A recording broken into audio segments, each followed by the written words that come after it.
Tanya Ustadz Maulana. Apa tuh?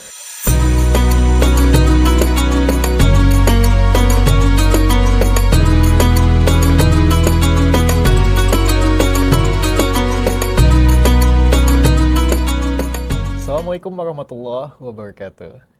Alhamdulillahirrabbilalamin. Wassalatu wassalamu ala asrofil anbiya wal mursalin wa ala alihi wa sahbihi azmain. Kembali lagi bersama saya, Bes Nugraha, dalam program yang sangat dinanti-nantikan oleh warga Persyarikatan Muhammadiyah khususnya. Ya, seperti biasa kita pantun terlebih dahulu. Jalan-jalan ke Brastagi, singgah sebentar ke Penatapan. Ustadz Maulana sudah di sini. Yuk kita tanya seputar ketarjihan. Seperti biasa dalam program Ustadz Maulana menjawab. Tanya Ustadz Maulana, apa tuh? Sudah hadir bersama Bis di sini Ustadz Maulana Siregar MA selaku Ketua PDM Kota Medan. Kita sapa terlebih dahulu. Assalamualaikum Ustadz. Waalaikumsalam warahmatullahi wabarakatuh. Aduh, gimana keadaannya? Sehat ya? Ya alhamdulillah sehat-sehat lah. Oke, mudah-mudahan Ustadz Maulana sehat terus ya, sahabat dakwah Muhammadiyah. Amin. Amin. Udah banyak nih beberapa episode kita Ya. lalui tentang Tarjih Muhammadiyah. Ya. Kemarin kita udah tentang bacaan sholat, Ya. munfarid, tuntunannya juga gerakannya. Nah, kali ini kita akan membahas tentang tuntunan sholat berjamaah sesuai dengan himpunan putusan Tarjih Muhammadiyah. Oke, mungkin sekilas tentang sholat berjamaah ini yang sesuai dengan himpunan putusan Tarjih. Waktu dan kesempatannya pada Ustadz Maulana. Ya. Baik, terima kasih Bang Bes. Ya. Assalamualaikum warahmatullahi wabarakatuh. Waalaikumsalam. Sahabat dakwah yang dirahmati Allah Subhanahu wa Ta'ala, alhamdulillah pada kesempatan ini kita kembali membahas tentang di seputar persoalan ketarjihan, terutama kaitannya hari ini adalah kita melanjutkan kembali setelah sholat munfarid, baik bacaan maupun gerakan berdasarkan putusan Tarjih Muhammadiyah. Maka pada kesempatan ini kita melanjutkan dengan putusan Tarjih Muhammadiyah, hasil produk-produk Tarjih, terutama yang berkaitan dengan tuntunan sholat berjamaah. Nah, berkaitan dengan tuntunan sholat berjamaah ini, ada beberapa sumber atau referensi yang bisa kita sampaikan pada kesempatan ini. Yang pertama adalah bisa dilihat di Himpunan Putusan Tarjih Jilid 1, terutama di kitab pembahasan yang membahas tentang sholat jamaah dan Jum'ah. Sholat Jumat ya. Nah itu pembahasannya disatukan sholat jamaah dengan sholat Jumat. Kita bisa lihat di jilid 1 ya.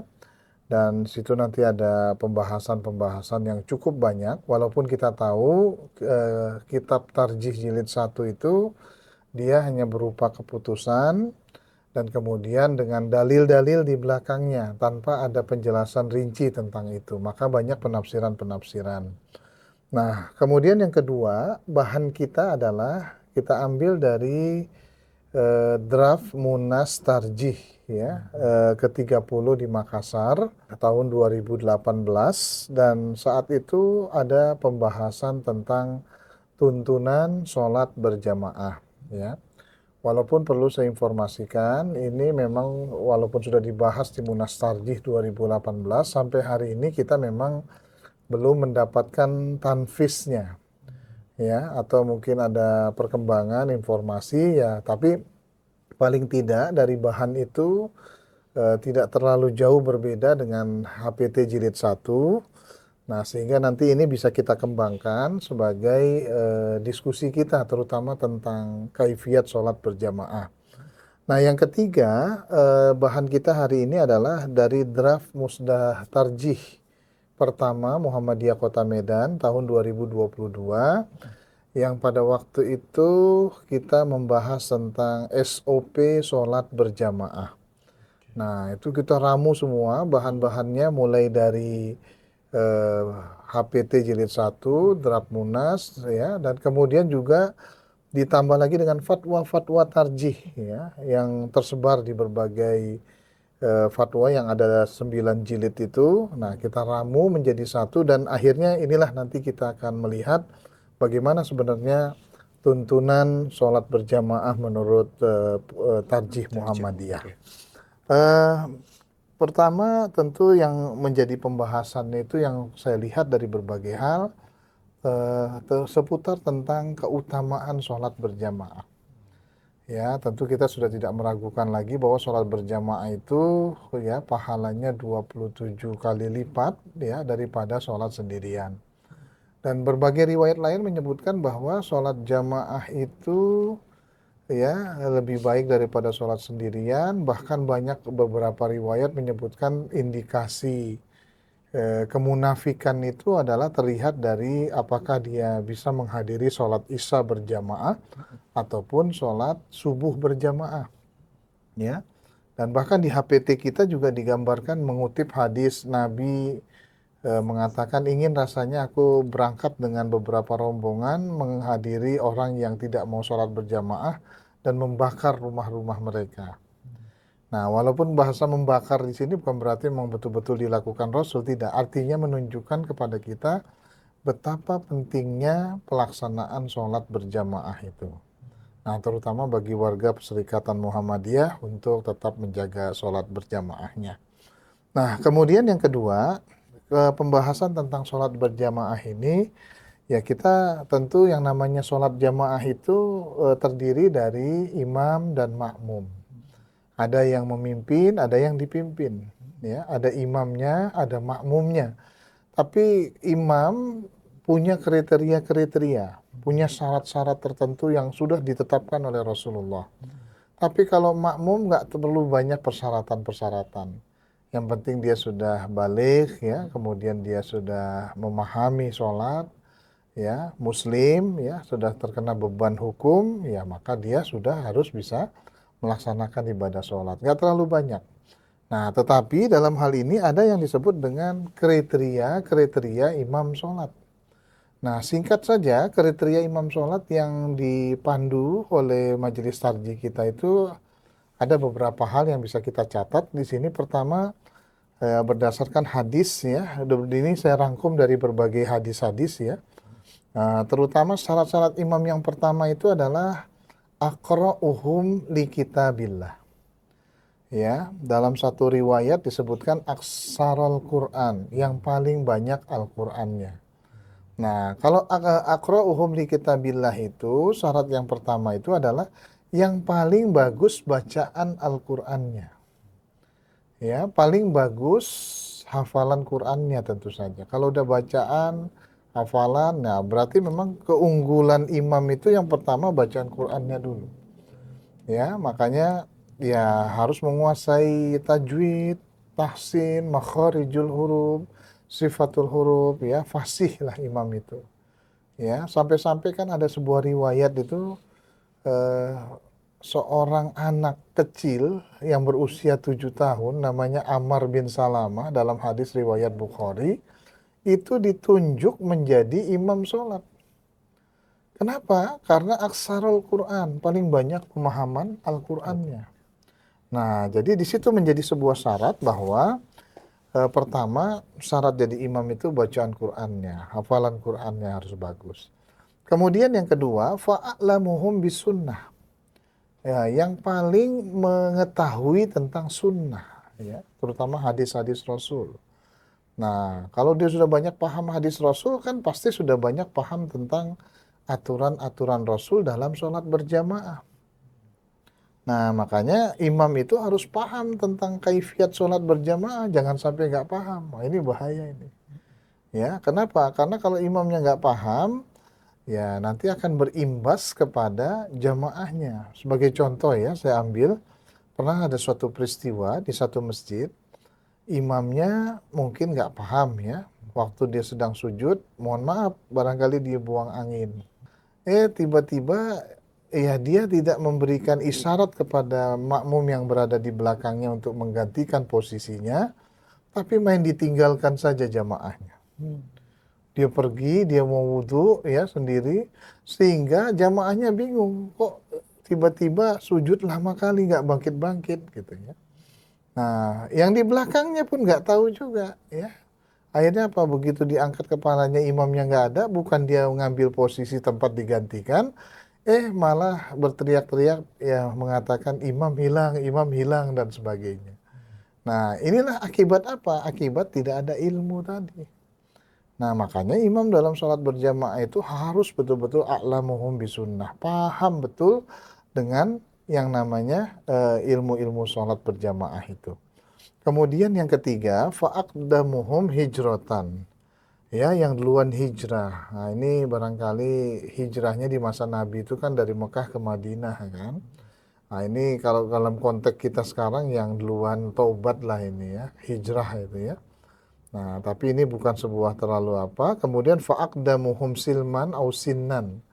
Yang paling tua di antara mereka atau yang paling dahulu masuk Islam. Nah, ini syarat-syarat imam ya, yang keempat. Nah, syarat yang kelima, nah ini ada syarat yang kelima, imam itu tidak dibenci oleh jamaah. Ini penting ini. Ya. Nah, dalam sebuah riwayat itu kan dikatakan ada 3 orang yang sholatnya tidak bisa naik melebihi telinganya. Ya, yang pertama budak yang lari dari tuannya sampai dia kembali. Yang kedua adalah wanita yang menjalani waktu malamnya sementara suaminya murka kepadanya. Dan kemudian imam sebuah jamaah sementara para jamaah membencinya. Nah, jadi dalam satu bab hadis itu wa imamun qaumin la wahum lahu karihun ya. Jadi imam yang dibenci. Nah, bagaimana imam yang dibenci itu? Ya imam yang nggak punya kemampuan, bacaan Qur'annya berantakan, ilmunya juga sudah tidak ada, tapi memaksakan diri jadi imam. Dia memaksakan diri jadi imam ya, mungkin mentang-mentang ketua dia kan, atau donatur keras ya, akulah imamnya katanya. Tapi nggak bisa baca Quran, nggak bagus, dipaksakannya. Ini imam yang dibenci. Dan sholat di belakangnya makruh itu. Nah, kemudian yang kedua, ada imam yang dibenci itu maksudnya adalah dia bagus bacaannya, bagus tahsinnya, semuanya, tapi akhlaknya buruk. Ya, memang betul fasih dia, tapi mohon maaf sering main dam batu. Ya, main judi online ya. Udah gitu kemudian sering gangguin cewek ya, dan sebagainya. Wah, akhlaknya buruk lah. Nah, ini imam yang dibenci. Jadi imam yang dibenci itu bukan berarti kita musuhan sama dia, persoalan-persoalan pribadi, kemudian saya sholat di belakang dia, nggak sah sholatnya, bukan itu. Ya, benci dalam arti di secara syariat. Jadi bukan benci secara pribadi. Nah, kemudian syarat imam berikutnya adalah imam memahami kondisi jamaahnya. Nah, ini penting. Ya. Dalam sebuah hadis Nabi mengatakan iza shalla ahadukum linnas falyukhaffif ya. Jadi kalau sholat salah seorang di antara kamu mengimami orang banyak, falyukhaffif, ringankan sholatnya itu ya. Fa inna minhumud dhaif ya, karena di dalamnya itu di antara mereka itu ada yang ad-dhaif, orang lemah, as-saqim, orang sakit, al-kabir, orang yang sudah tua renta, sudah lansia, ya. Kemudian dalam satu riwayat wazal hajah, yang punya kepentingan setelah selesai sholat. Ada urusan lagi yang mau dia kerjakan. Nah, kata Nabi, wa iza shalla ahadukum li nafsi, kalau kamu sholat sendirian, falyutawwil ma sya'ah, maka silakan panjangkan sesuka hatimu. Nah, jadi kalau begitu syarat imam berikutnya dia harus memahami betul kondisi jamaahnya. Jadi jangan sur-sur sendiri. Ya, mentang-mentang hafal Quran, apa semua dibacanya Al-Baqarah, disambungnya lagi sama Ali Imran ya, jamaahnya mabuk lah itu ya. Susah itu. Jadi ini yang perlu diperhatikan ya. Nah, kemudian syarat imam berikutnya nih yang paling penting adalah imam penjamin sholat. Nah ini. Jadi sahabat dakwah, jangan nanti saya bacakan hadis ini, terutama bagi bapak-bapak, kaum laki-laki ya, jangan sampai ini ya gara-gara hadis ini nggak mau jadi imam. Nah, ini memang ada ancamannya nih jadi imam itu. Ya, dalam riwayat Ibnu Majah disebutkan al-imamu dhamin. Imam itu penjamin. Ya, penjamin sholat. Fa in ahsana falahu walahum. Maka kalau dia bagus dalam memimpin sholatnya, pahala bagi dirinya dan pahala bagi makmumnya. Ya, tapi wa in asa'a, kalau dia buruk dalam memimpin sholatnya, fa alaihi, dosa atas dirinya, wala alaihim, tidak ada dosa atas makmumnya. Nah, jadi berat nih jadi imam nih. Tapi sekarang orang berebutan jadi imam. Bacok-bacokan pun jadi kan. Ya, parang-parangan pun jadi. Pokoknya aku imam katanya ya. Nah, padahal berat sekali jadi imam itu. Jadi dia menjamin sholat jangan sampai ya makmum yang dipimpinnya itu ya banyak hak-hak sholatnya yang terabaikan. Nah, inilah beberapa kriteria imam ya yang perlu kita ketahui dan kemudian yang selanjutnya adalah imam itu menentukan kapan sholat jamaah itu dimulai. Nih prinsip-prinsip berjamaah sahabat dakwah. Ya, jadi selama ini kalau kita lihat kalau mimpin sholat itu biasanya yang mulai qomat ya muazinnya. Tiba-tiba dia qomat, begitu qomat gak ada imamnya, gak ada yang tahu, main sorong-sorong sana lah kalau istilahnya Pak Kusnadi Ikhwani itu imam dorong namanya. Udahlah, bapak aja lah, bapak aja begitu kan dan sebagainya. Nah ini nggak boleh ya, karena di sini dalam berbagai riwayat disebutkan kebiasaan muazzin Rasulullah Sallallahu Alaihi Wasallam menunggu sehingga ia tidak mengumandangkan iqamat sampai ia melihat Rasulullah keluar dari rumahnya. Ya, ia mengumandangkan iqamat saat melihat Rasulullah Sallallahu Alaihi Wasallam. Jadi oleh karena itu untuk apa namanya untuk menentukan siapa yang berhak menentukan iqamat itu haknya imam. Nah ini yang harus diperhatikan oleh masjid-masjid takwa Muhammadiyah nih, terutama di Sumatera Utara dan kemudian juga di Kota Medan ya. Nah jadi disebutkan di sini oleh Imam At-Tirmizi berkata, sebagian ahli ilmu mengatakan bahwa muazzin lebih berhak terhadap azan. Jadi memang tugas muazzin itu azan. Bahwa kapan waktu masuk azan dia azan. Tapi untuk iqamat itu adalah haknya imam. Sedangkan imam lebih berhak terhadap iqamat. Nah, jadi itu yang dicontohkan Rasulullah itu kan adalah beliau berdiri di tempat imam. Nah, sambil memantau-mantau jamaahnya kira-kira sudah siap atau belum. Nah, baru Bilal udah siap-siap itu di tempat lain, ya sudah siap-siap dia untuk menunggu aba-aba dari Rasulullah. Begitu Rasulullah bilang qomat, barulah dia qomat.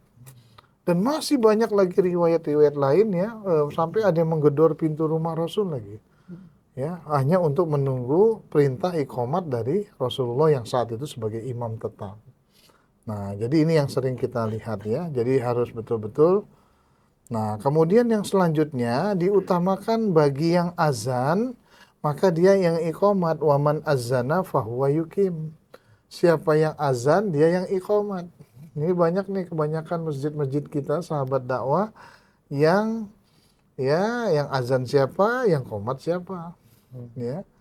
Nah, kadang-kadang apa? Jadi lebih bagus ya, dia azan, dia iqamat. Memang betul-betul ini harus disiapkan lah betul-betul petugas-petugasnya. Nah, ada satu lagi satu hal yang barangkali perlu saya sampaikan di sini adalah tidak ada sholat sunat setelah iqamat dikumandangkan. Ya, ini ada sebuah hadis Nabi, iza uqimatis sholat fala sholata illal maktubah. Ya, dalam hadis riwayat Muslim ya dikatakan bahwa apabila iqamat telah dikumandangkan, maka tidak ada lagi sholat sunat. Ya, fala sholata illal maktubah, kecuali sholat wajib. Nah, hadis ini ada latar belakangnya. Pada waktu itu Rasulullah sudah selesai iqamat, sahabat Nabi dan Rasul sebelum memulai takbir dia periksa keliling, meriksa saf itu. Dilihat udah lurus sebelum, dia lihat di saf keberapa ada yang masih sholat sunat. Waktu itu kalau nggak salah sholat subuh. Nah, terus Nabi bertanya kepada orang yang masih sholat sunat, padahal iqamat sudah selesai dikumandangkan. Apa kata Rasulullah? Rasulullah mengatakan, ya, apakah sholat subuhmu itu 4 rakaat? Apakah sholat subuhmu itu 4 rakaat? Artinya apa kan? Sholat sunat qobliyah fajar sama subuhnya, jadi itu kan jadi 4 itu. Kalau udah berlangsung itu. Nah, sampai 3 kali akhirnya dia membatalkan dan kemudian kata Rasulullah, idza uqimatis shalah fala sholata illal maktubah. Kalau iqamat sudah dikumandangkan, tidak ada lagi sholat apapun di situ. Nah, ini sekaligus menjadikan bukti bagi kita bahwa imam harus berada di tempatnya sebelum pelaksanaan iqamat berlangsung, supaya dia mantau jamaahnya dulu. Dia lihat dulu, oh masih ada yang sholat sunat, oh masih ada, tunggu ya, jangan qomat dulu. Ya, karena nanti kalau dia iqamat, ada beberapa konsekuensi. Pertama, kalau dia baru mulai, dia harus batalkan. Yang kedua adalah kalau dia baru mau rakaat kedua dan kemungkinan nggak akan dapat takbiratul ihram, dia juga harus batalkan. Kecuali sudah duduk tahiyat akhir, dia mau salam, nah tiba-tiba terdengar iqamat, silahkan saja. Nah, silahkan saja ya. Dalam arti bisa dia mendapatkan takbiratul ihram. Ya, sholat jamaah itu kan intinya bagaimana kita mendapatkan takbiratul ihram bersama dengan imam di situ ya. Nah, ini penting juga untuk kita sampaikan. Nah, kemudian yang selanjutnya penyusunan shaf ya. Cara menyusun shaf berdasarkan pada petunjuk Rasulullah. Ya, jadi itu biasanya Rasulullah mengucapkan sawu sufufakum fa inna taswiyatas sufuf min tamamis sholat. Banyak redaksinya sebenarnya ya, yang mungkin nggak bisa kita ungkapkan di sini. Luruskan, rapatkan shafmu, karena meluruskan shaf adalah bagian dari kesempurnaan atau penegakan sholat berjamaah. Nah, ini penting disampaikan oleh imam sebelum memulai takbir. Kalau perlu, Bang Bes, ya, kalau perlu kita tambah lagi, walaupun nggak ada sih redaksinya, riwayatnya, tapi ini untuk kemaslahatan sholat kita. Apa itu? Ya, mohon handphone dinonaktifkan. Nah, nggak ada bahasa Arabnya pula kan? Gitu. Kalau pakai bahasa Arabnya lagi nanti adfiul handphone gitu ya. Nah, orang nggak paham udah. Jadi luruskan, rapatkan shaf, ya, matikan handphone atau mohon handphone dinonaktifkan. Ini penting. Ya, kenapa penting? Ya, karena kita tahu lah dalam sholat berjamaah ini orang bawa handphone, semuanya rata-rata, apalagi zaman sekarang. Nah, nanti kalau sedang sholat tiba-tiba terdengar ya bunyi, ya ini mengganggu kita. Dan pernah kita bahas di beberapa pertemuan lalu kan, ya pernah terjadi sama saya ya, begitu saya di sholat, lagunya Mbah Surip pula itu kan. Nah, ditambah lagi nanti ada lagu-lagu yang lain ya, Kucing Garong pula kan. Wah, mengganggu sholat kita. Dan akhirnya waktu itu kita boleh mematikan handphone kan pada waktu itu. Nah, ini perlu diingatkan oleh imam. Ya, perlu diingatkan oleh imam. Jadi jangan cuma, imam tuh nggak boleh cuek ya. Jadi imam itu harus lihat kondisi jamaahnya. Ya. Nah, kemudian dalam meluruskan shaf itu, nah ini ya barangkali imam itu harus mensejajarkan pundak-pundak ya, tutup celah ya, dan tidak perlu merapat-rapatkan kaki. Ya, tidak perlu ya. Jadi kalau di Muhammadiyah itu cukup dengan bahu bersinggungan, kemudian tumit-tumit kita itu berada di tepi garis, ya, berada di tepi garis shaf, ya, itu akan lurus itu, ya, dan tidak perlu nempel. Nah, kalaupun ada yang nempel itu biasanya menggunakan hadis riwayat Abu Daud dari Nu'man bin Bashir. Ya, atau yang riwayatnya Bukhari ya dari Anas bin Malik juga. Nah, itu misalnya di sini ada kata-kata waktu Rasul nguruskan shaf ya, luruskan shaf atau Allah akan mencerai-beraikan hati kalian, ada satu orang. Nah, redaksinya di sini adalah fara'aitur rajula yulziku mankibahu bimangkibi sahibihi. Waktu Nabi bilang luruskan, rapatkan shaf, ada satu orang pria di shaf itu yang menempelkan bahunya dengan bahu orang di sebelahnya. Ya, wa rukbatahu bi rukbati sahibihi, lututnya dengan lutut orang di sebelahnya, wa ka'bahu bi ka'bihi, mata kakinya dengan mata kaki orang di sebelahnya. Nah, coba Bang Bes bayangkan itu. Bahu ditempel, lutut ditempel, mata kaki ditempel, gimana lah sholatnya itu seperti itu. Nah, karena nggak bisa nempel lutut, ya, bahu juga nggak nyaman juga, akhirnya udahlah paling tidak jari-jari ujung-ujung kaki itulah kita tempel. Nah, yang akhirnya apa? Seolah itu menjadi wajib dan orang kalau nggak ditempel tuh kejar-kejaran kakinya, bergerak-gerak jalan sana jalan sini kakinya itu. Dan ini mengganggu orang sholat. Nah, jadi yang perlu disampaikan bahwa ini bukan hadis. Nah, banyak orang mengatakan, oh ini hadis katanya, sunnah dan sebagainya. Nah, jadi pernah saya ini pengalaman waktu saya lagi sholat ditempel lah saya di sebelah kanan dan kiri saya. Saya pikir udahlah, ya mungkin begitulah pemahamannya. Tapi ternyata waktu saya sedang sholat itu terganggu juga, ya. Begitu lihat ke bawah, kaki saya kok agak lengket-lengket, agak licin-licin, rupanya korengan. Ada nanahnya, ada darahnya, ya terpaksa lah saya geser kaki saya. Begitu saya geser, dikejarnya lagi, geser, dikejarnya lagi, geser, dikejarnya lagi sahabat dakwah. Udah, akhirnya sampai saya berdirinya rapat begini. Dia dirinya ngangkang seperti ini. Nah, selesai sholat saya tanya, Bapak kenapa ngejar-ngejar kaki saya? Maka dia bilang, ini sunnah, supaya setan nggak masuk. Kalau setan nggak masuk, lebar kaki Bapak tuh dari kolong pun menggelinding, ya enak dia, saya bilang. Nah, itulah banyak pemahaman-pemahaman. Jadi kalau bagi kita di Muhammadiyah, sahabat dakwah, cukup dengan bahu kita bersinggungan, lu tumit-tumit kita berada di tepi-tepi garis, ya, biar rata punggung kita. Jangan ukurannya kaki bagian depan, tapi tumit belakang. Ya, nah, dan kemudian ya nggak usah terlalu dirapatkan kaki dengan kaki dan sebagainya. Insya Allah mudah-mudahan kita sudah dalam saf yang terbaik dan saf yang bagus. Nah, yang terakhir barangkali yang ingin saya sampaikan di sini adalah posisi imam dan makmum, ya, sahabat dakwah. Ya, sebenarnya sudah banyak video-video, ya, mungkin ada yang kalau imamnya cuma berdua, ya.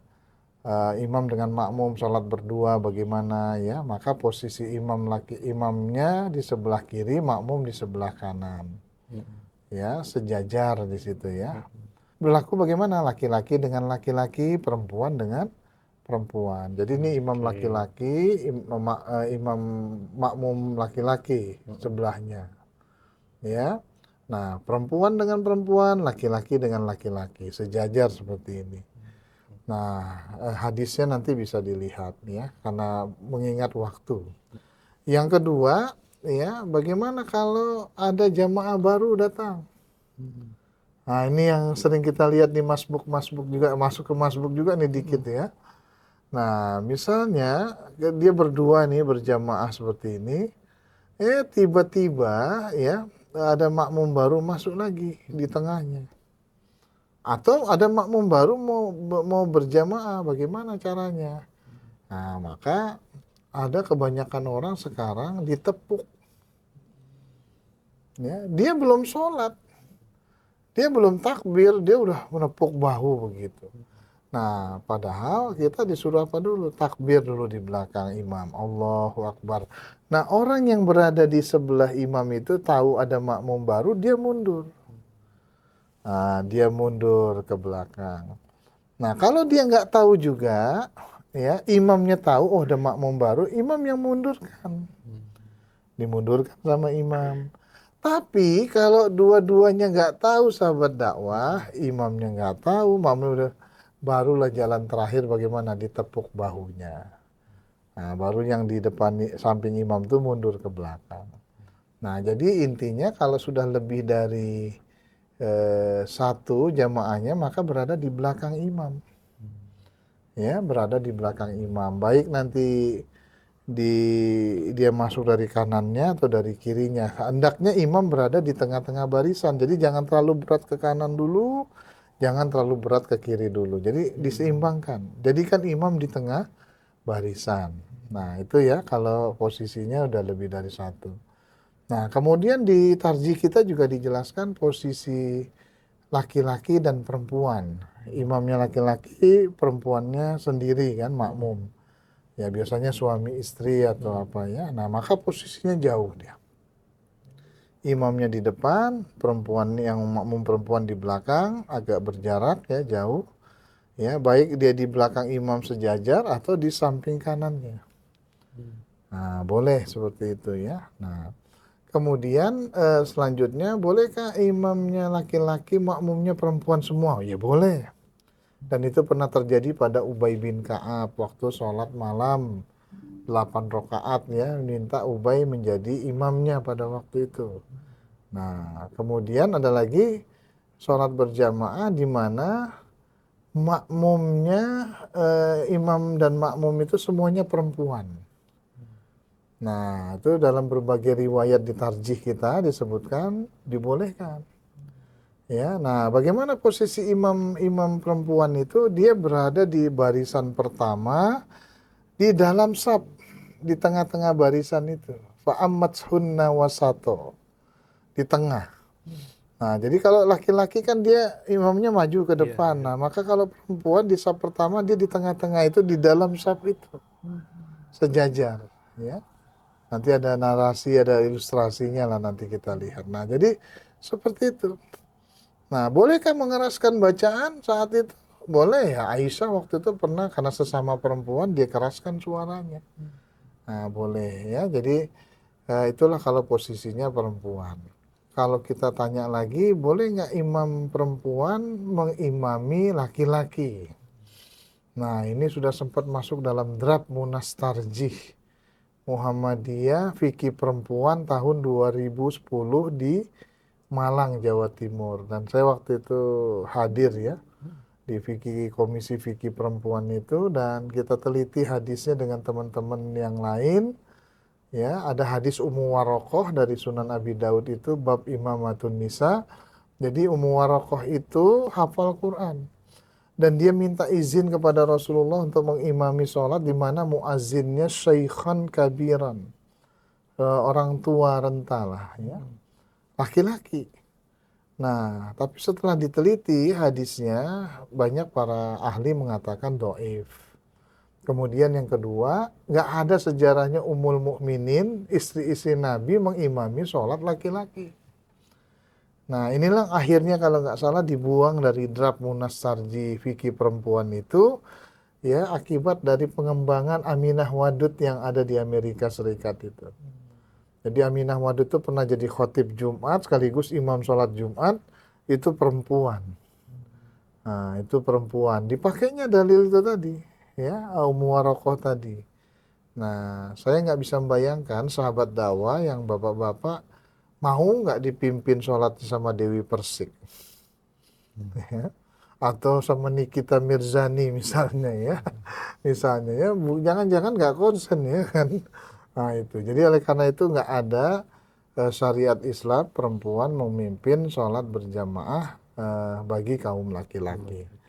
Nah yang terakhir barangkali saya sampaikan terutama bagi pesusunan saf di mana ada laki-laki dewasa, ada anak laki-laki, ada anak perempuan dan perempuan dewasa. Ini bagaimana tata aturan safnya? Mungkin nggak terlalu ringkas, nanti bisa kita diskusikan lebih panjang lagi. Hadis yang sering digunakan itu kalau nggak salah ya, itu hadis riwayat Ahmad bin Hambal. Wa yaj'alu rijala quddamal ghilman wa ghilmana khalfahum wa nisaa khalfal ghilman. Ya, jadi Rasulullah itu katanya menjadikan anak laki-laki di belakang mereka gitu ya. Laki-laki dewasa di depan, anak laki-laki di belakang mereka, dan perempuan di belakang anak laki-laki. Nah, tapi ada yang mengatakan bukan anak laki-laki, anak-anak. Sehingga nanti susunannya saf laki-laki dewasa, saf anak laki-laki, saf anak perempuan, baru saf perempuan dewasa. Nah di Sumatera Utara ini atau di Medan ini udah sering kejadian ini.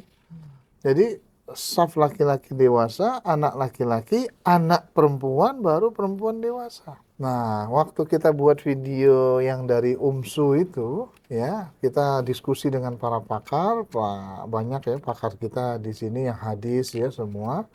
Ya kita teliti ya, ternyata memang kata ghilman itu adalah laki-laki. Jadi yang benar itu adalah saf laki-laki dewasa, saf anak laki-laki, saf perempuan dewasa, baru saf anak perempuan.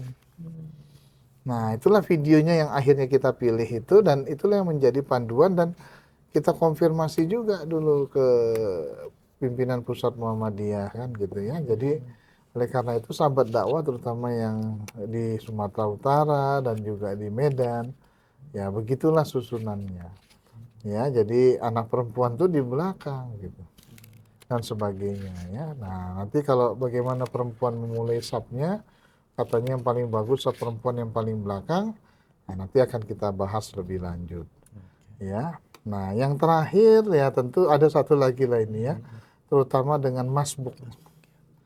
Ya, nah ini dalam konteks masbuk kita disuruh jalan tenang, pelan-pelan, nggak boleh terburu-buru.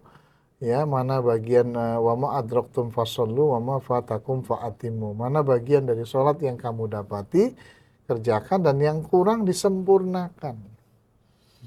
Ya, jadi Nabi itu pernah masbuk. Jadi bukan nggak pernah masbuk Nabi, tapi dia menyelesaikannya sendiri, nggak berjamaah.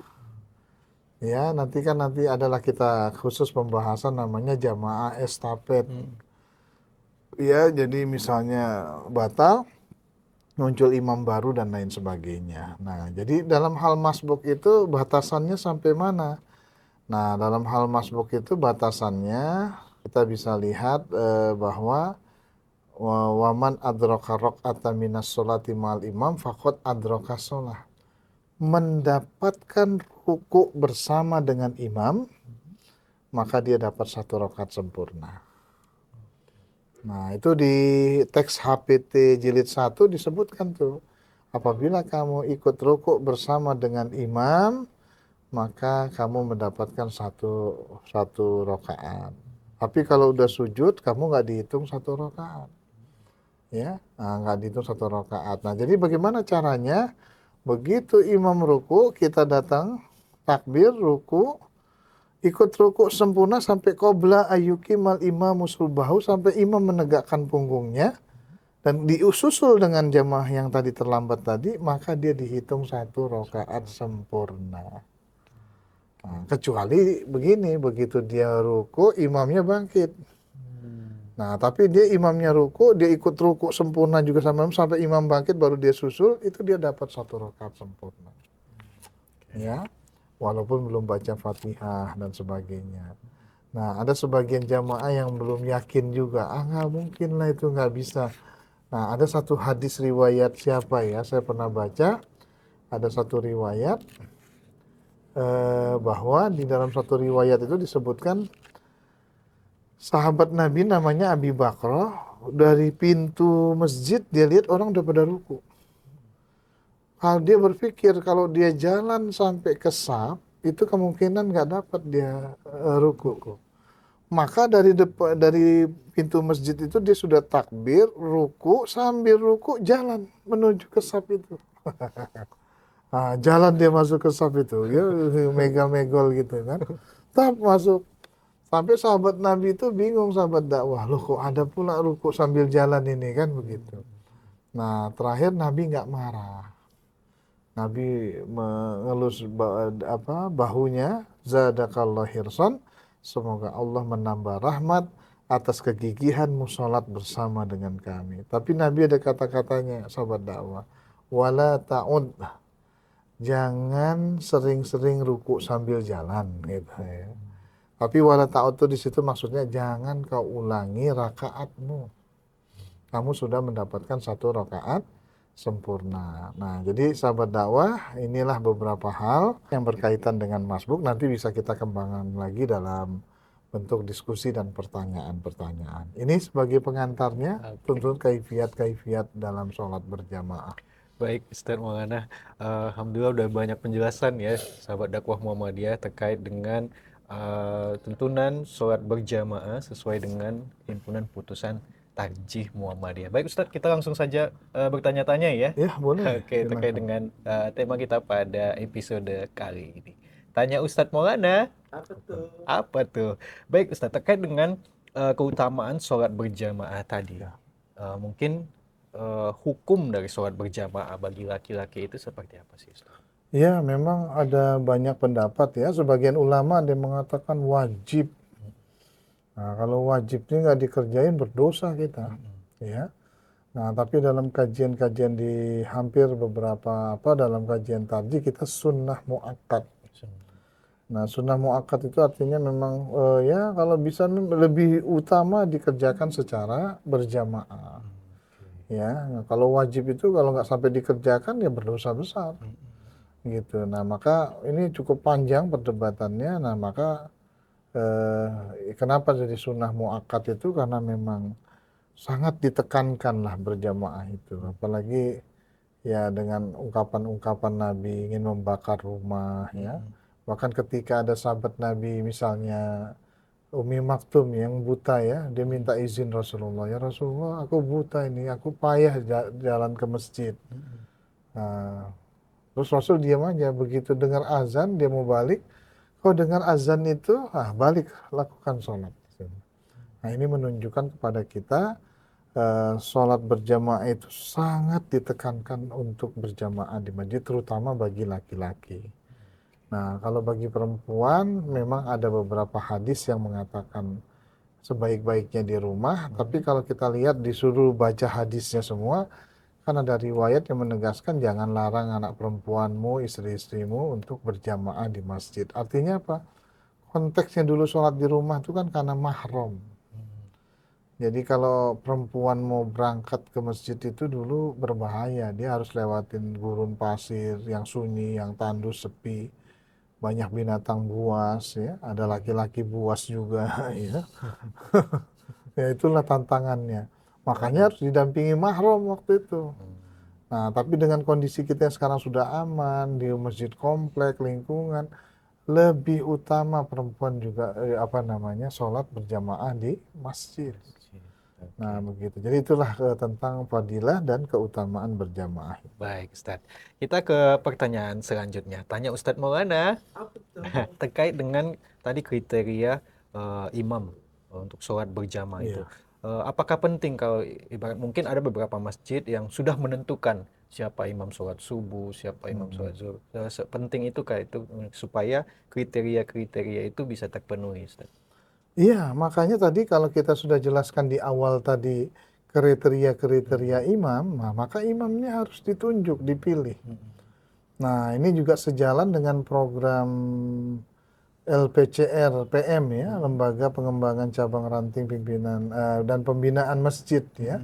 Sekarang udah pakai kata pembinaan masjid. Ya. Ya, nomenklatur yang terbaru ya. Nah, jadi oleh karena itu yang mengelola masjid itu bukan majelis tablik saja dengan ranting atau cabang yang punya masjid, tapi juga LPCR PM dengan tablik.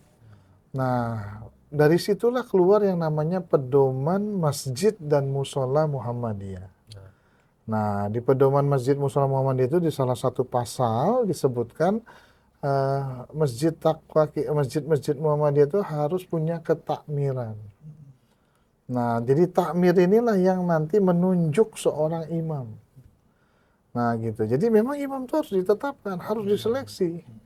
Ya, saya walaupun pernah menjadi salah satu ketua BKM sebuah masjid di Kota Medan, itu agenda pertama untuk membuat jamaah itu nyaman dan sebagainya.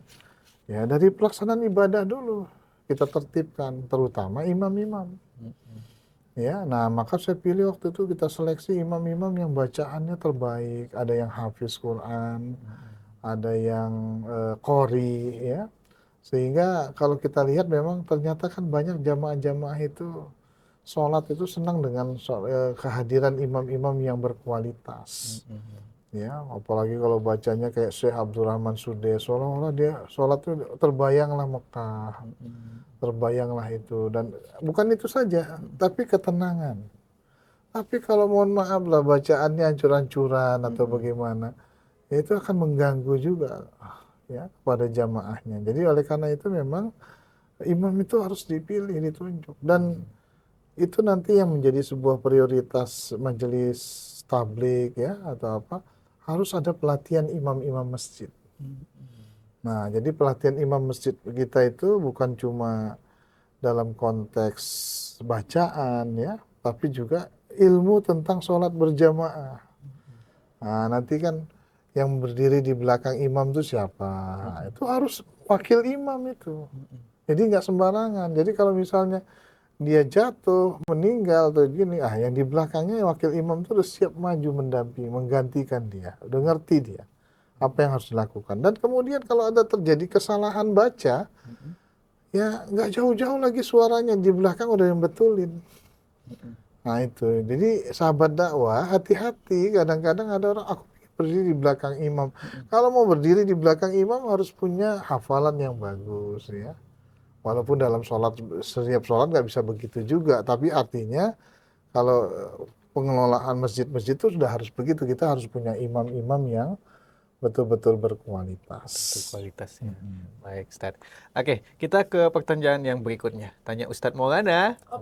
Apa tuh? Nah, terkait dengan gerakan makmum yang mengikuti imam nih, Ustaz. Ya. Itu seperti apa sih gerakan yang baik itu? Ya, dalam fikih sholat itu ada 4 ya. Singkat saja, yang pertama ada namanya makmum musabakoh. Nah, musabakoh itu artinya mendahului. Jadi si makmum ini mendahului imam. Nah, ada 2 pembahasan ini. Pertama, mendahuluinya karena sengaja. Kalau sengaja berarti dia nggak niat berjamaah. Nggak ada sholat jamaah bagi dia. Ya imamnya belum takbir, dia udah takbir duluan gitu. Berarti dia merasa tersaingi ini. Dia yang mau jadi imam, dari orang ini jadi imam. Atau yang kedua, makmum mendahului imam itu karena faktor ketidaksengajaan. Contohnya, imamnya sudah sepuh, dia mau turun sujud, kakinya masih gemeteran, ya, sudah Allahu Akbar, ya.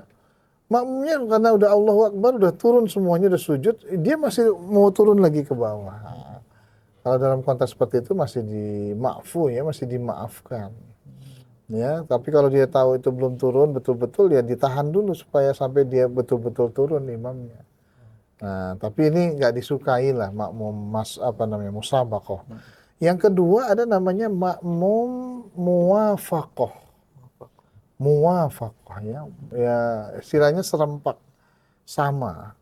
Semua gerakannya sama, ya, antara imam dengan makmum sama gerakannya. Seperti seorang penari. Penari kan kalau ini kan sama gerakannya, kompak. Apalagi penari Saman di Aceh itu. Kalau nggak kompak itu bisa tabrakan muka itu. Susah itu ya. Nah, dalam konteks sholat nggak bisa sahabat dakwah. Nggak bisa. Karena ya kita nggak tahu siapa imamnya yang mau diikuti. Nah, kemudian yang ketiga ada namanya ta'akhur. Ta'akhur tuh ya makmumnya terlambat dari gerakan imamnya. Ya, kalau tadi mendahului, menyamai, ini terlambat makmum dari imamnya. Contohnya gini, sahabat dakwah. Kita baca Al-Fatihah, waktu sholatnya tidak dikeraskan bacaannya. Kita baru Malik Yaumiddin, tiba-tiba imamnya sudah ruku. Ya, Malik Yaumiddin, Allahu Akbar. Nah, kita mikir-mikir situ kan, apakah menyelesaikan bacaan atau ikut imam langsung ya? Harusnya ikut imam langsung, nggak apa-apa belum selesai bacaannya, tapi nggak enak. Nah diteruskanlah bacanya, rupanya ketinggalan. Sami Allah sampai 3 rukun lah kita ketinggalan. Nah itu namanya makmum ta'akhur. Ini nggak bagus, ini nggak boleh. Nah kemudian misalnya apalagi yang sering tuh ta'akhur itu. Imamnya sudah bangkit dari sujud, dia masih sujud. Terutama sujud terakhir. Ya, nah, imamnya udah tahiyat, mau salam, dia masih sujud juga. Ya, mungkin baca doa banyak dan sebagainya. Nah, ini ada 2-nya, gendangnya kan ya. Yang pertama memang dia banyak doanya, yang kedua memang ketiduran. Ya. Nah, ini namanya makmum ta'akhur. Ini nggak bagus nih, nggak boleh ya. Nah, yang keempat ini dia mutaba'ah. Mutaba'ah itu artinya makmum mengikuti imam. Itulah sesuai hadisnya, innama ju'ilal imamu liyu'tamma bih. Imam itu dijadikan untuk diikuti. Nah, jadi oleh karena itu, sahabat dakwah, ya itulah kita harus imam contoh sedikit, baru kita ngikut di belakangnya. Nah, itu yang bagus, gerakan-gerakannya. Baik Ustadz, tadi udah banyak ya pertanyaan-pertanyaan terkait dengan tuntunan sholat berjamaah sesuai dengan himpunan putusan tarjih. Tapi masih ada beberapa sedikit lagi Ustadz. Tanya Ustadz Maulana. Apa tuh? Nah terkait dengan masbuk yang jamaah estafet tadi. Nah mungkin boleh dijelaskan lebih spesifik seperti apa nih Ustaz? Kalau jamaah estafet itu begini ya. Jadi memang pernah terjadi di era 80-an hingga ke tahun 90-an ya. Saya sendiri juga pernah ngamalin walaupun nggak paham betul waktu itu. Di pesantren dulu saya pernah. Jadi gini dia, modelnya eh, begitu orang sholat berjamaah kan pasti ada yang ikut full penuh dari awal sampai akhir, ada yang masbuk. Nah, ketika ini yang masbuk ini salam ya, salam semua, masbuk ini berdiri, maka yang masbuk yang berdiri ini tiba-tiba mundur ke belakang, menyisakan satu orang yang masbuk tadi di depan untuk diangkat langsung jadi imam. Nah, itu yang disebut dengan makmum apa namanya sholat estafet, jamaah estafet. Dan nanti kalau ada lagi misalnya yang masbuk lagi, ya gabung juga, ya muncul lagi. Nanti gitu juga begitu dia bangkit, yang masbuk tadi mundur semua, sisain satu, lahir lagi imam baru. Jadi sebegitu salam muncul imam baru, imam baru, imam baru, begitu. Nah, dulu saya sempat tanya-tanya, ada nggak dalilnya? Ternyata dalilnya bukan dalil dari hadis-hadis yang bisa di apa ya konteksnya sholat gitu ya, atau konteks apa masbuk gitu. Nah, tapi dalilnya dalil-dalil yang politik. Misalnya apa? Nggak boleh ada kekosongan dalam kepemimpinan. Nah, kemudian yang kedua, Nabi itu dikuburkan tertunda penguburannya gara-gara untuk memilih siapa pengganti beliau. Nah, itu yang jadi dasar. Ya nggak cocok, nggak pas ya kan. Ya, artinya, oh pemimpin tuh nggak boleh terputus, harus disambung terus misalnya begitu. Nah, ini saya rasa tidak cocok, apalagi yang katanya lebih baik punya pemimpin zolim 1 jam daripada nggak punya pemimpin sama sekali. Itu bukan hadis. Itu pernyataan Imam Al-Mawardi itu dalam kitab Ahkamus Sultaniyah gitu. Nah, jadi kalau kita lihat itu nggak bisa dijadikan dasar hukum atau dalil. Ya, jamaah estafet itu tidak sesuai ya dengan sunnah. Nah, maka oleh karena itu kita ya udah kalau kita masbuk itu ya kerjakannya selesaikan masing-masing saja. Wama adroktum fasollu wama fatakum fa'atimmu. Mana bagian sholat yang kita dapati sempurnakan, kerjakan terus, dan mana bagian yang kurang, nah, kita sempurnakan sendiri setelah salam imam dan kita ngerjainnya sendiri, menyempurnakannya. Baik Ustaz, sudah banyak perbincangan kita terkait dengan tuntunan sholat berjamaah sesuai himpunan putusan tarjih. Mungkin di akhir pesan yang ingin disampaikan kepada sahabat dakwah Muhammadiyah terkait dengan pelaksanaan sholat jamaah ini sesuai HPT.